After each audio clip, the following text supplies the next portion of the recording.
we're going to see a story about Savannah, Georgia. In Savannah, there are two neighborhoods I want to share with you.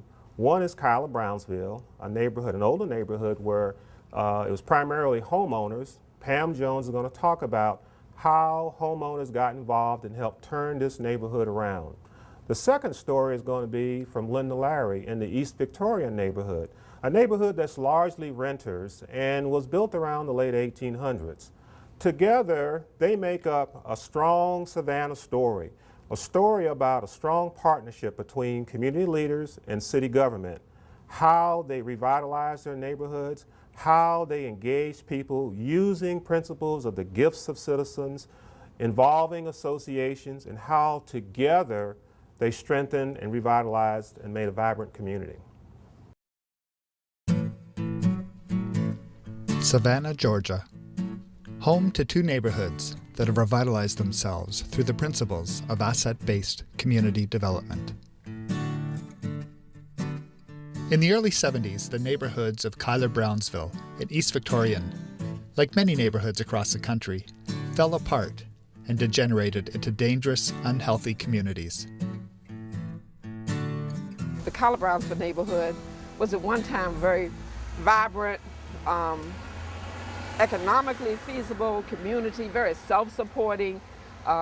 Many professional African Americans lived here. Skilled craftsmen lived in this community and raised their families. There were businesses here that supported the community, grocery stores and shops and barber shops, local restaurants. And as urban renewal came in and the generations grew and moved away from the neighborhood became like many other neighborhoods in this country and in the United States. It became a neighborhood that fostered criminal activity, drug activity, dilapidated housing, and we found ourselves in a situation where we were losing this community.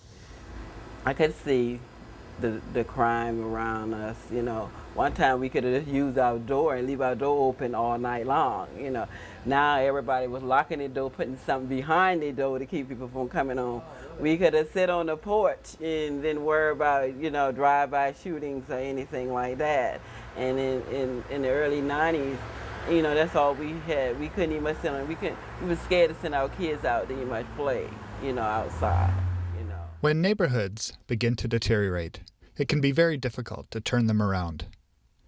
Whether it's attracting new business, new residents, or government support, once a reputation is established, all outsiders can see are the problems. I used to be a mortgage lender, so I worked in the banks for a while.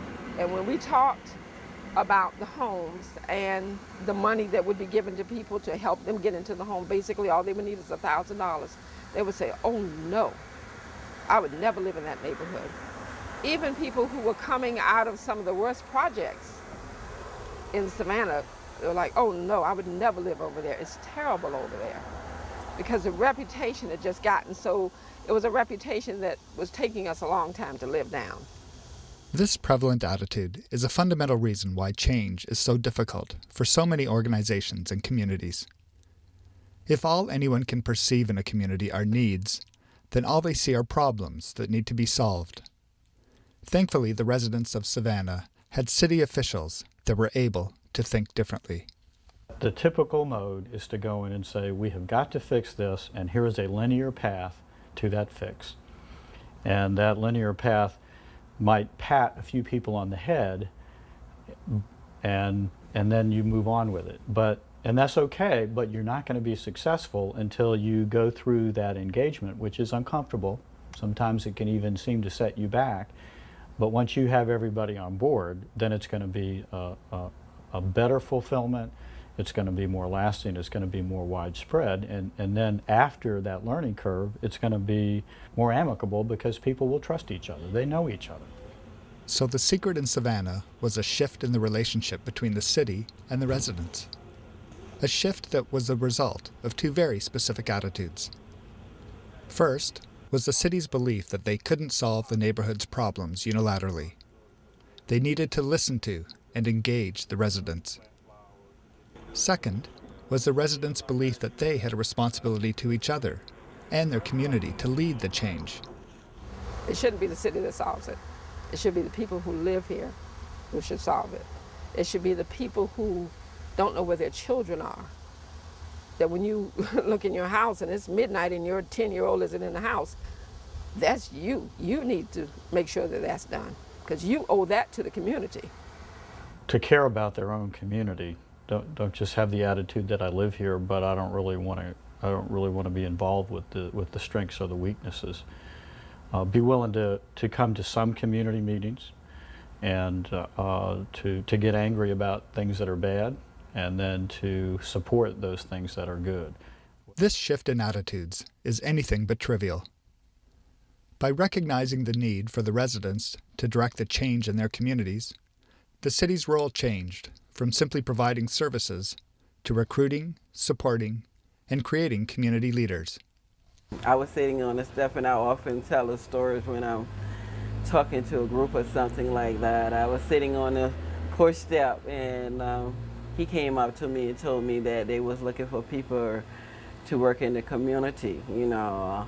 And I gave him a statement like, not me, because every time I look on TV, you know, and I listen on TV, they talking about renters, you know, how trashy they are and whatever. And I said, that just made me angry. So he told me, well, you need to get off your butt and do something about it. And the residents' attitudes changed from expecting handouts from the city to using government resources to benefit their objectives and goals. So the city is there as a tool, the county government is there as a tool for us to use them, for them to gather information to help us understand our problems better, to do all the statistics, to go out and find the grants for us, but also to train us how to do that. And I give the city credit for that. They do a wonderful job with their leadership academies and things of that nature. It's just so amazing to me when I see people who are sometimes basically illiterate, understanding these basic concepts of government, concepts of social policy. It's just a wonderful thing to sit in a group of people and like, no, she doesn't have a high school diploma, and no, she doesn't have a college diploma, but she knows what she's talking about, and she can get to the essence of what needs to be done. These are the people that have been overlooked through the years. You know, we have all these, what is it in our community? We have all these, the black leaders. I'm like, who? You know, where are they? Nobody told me. Nobody asked me. Our leaders are the people that get up and go to work every day, who catch the bus at 5 a.m. and then go to the second job at 6 p.m. and try to figure out how are they going to care for their kids in the meantime. And those are our leaders. And as each and every one of the people in these communities are the leaders for these communities. So the city of Savannah recognized that success in the neighborhoods was contingent on community leadership. So they took an active role in recruiting and training community leaders. You have to be pragmatic about it. You have to recognize that people are busy and so forth. But the way that we've done it is a lot of neighborhood meetings, block captains, all that. But the other way is to have training sessions, you know, if they can, in the evenings or in the weekends, where we have a community leadership training where they understand the trade-offs involved. But you have to be very practical about trying to get leadership. And you're going to have to realize some of the leaders, you're not going to agree with them. Some of them are going to go off in other different directions. It's just like any other area of civic life. It's not predictable and it's not always pleasant, but ultimately you'll get to a larger group of people who are fairly sophisticated about what can be done and what needs to be done in their neighborhood. One citizen-based initiative that was developed with the city was Savannah's Grants for Blocks program. This highly successful program offered grants of up to $500 for any resident initiative that would enhance the community. Each year, hundreds of applications were submitted to clean abandoned lots, create gardens, build playgrounds, and repair sports facilities.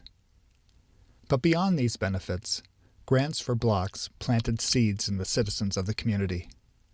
Seeds that blossomed into hope, confidence, and leadership.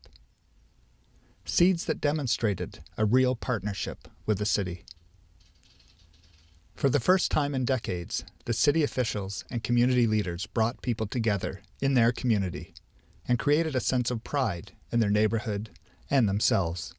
We have a beautiful neighborhood around here, you know, and when we found out that we had funds that we can use to help us with that, you know, we really got excited then, I would say, because we went to work because we did our survey in the neighborhood to find out what the community as a whole wanted to see different. And everybody had a similar, they wanted something safe and something educated for the kids, and everybody just wanted to be able to enjoy their neighborhood in the whole sense. The principles of asset-based community development emphasize that organizations can lead by stepping back.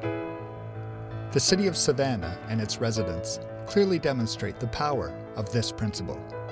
So you have to step away from it while they know you're still caring and that you're willing to come in and partner with them, but they want to make sure they're the ones that are driving key decisions and that they are a vital part of leadership. Initially, that they have to be the leadership.